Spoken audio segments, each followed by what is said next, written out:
Hi, Nigel. There seems to be a few problems this morning, don't there?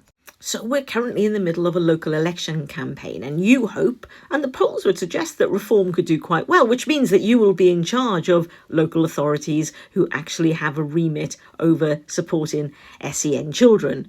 But you seem to think that this SEN thing, people are being overdiagnosed. And the link you go on to make for the members of your cult with an L, who, let's face it, tend not to think for themselves, is that these kids get overdiagnosed, they end up on the welfare, and we all end up supporting them. That's the narrative you're trying to paint.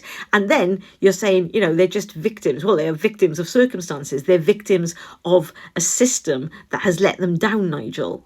Interesting that you use the word victim, though, because you use that all the time, don't you? The polling companies are picking on me. The vetting companies picking on me. Oh, journalists are picking on me. You always play the victim card.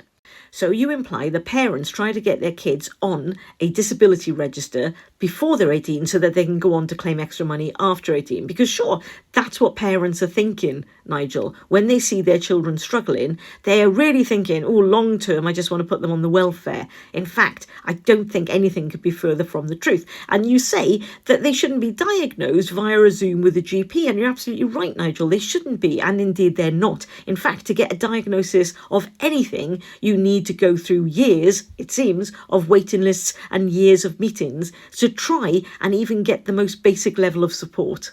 I'm fascinated by your narrative that you can just go to a friendly GP to get signed off as depressed, whereas in reality, I think I've lost count of the amount of students I've worked with over the years that desperately needed help for a mental health condition, but their GP dismissed it because they were just young.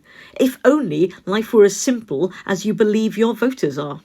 Speaking as the parent of two SEN children, Nigel, it's going to come as a shock to you to discover that actually we don't just go to the GP to get diagnosis. We have to wait on a waiting list, which can take, certainly in one of my children's cases, 5 years. And we still haven't got the diagnosis that we need, which would give my child the medication that they need to thrive as opposed to just survive. So your entire narrative is very simplistic, which of course I get because you're trying to appeal to reform voters. Don't take my word for it, Nigel, because even the charities are now calling you out for the charlatan that you actually are. You say that you think that we're creating a class of victims in the UK.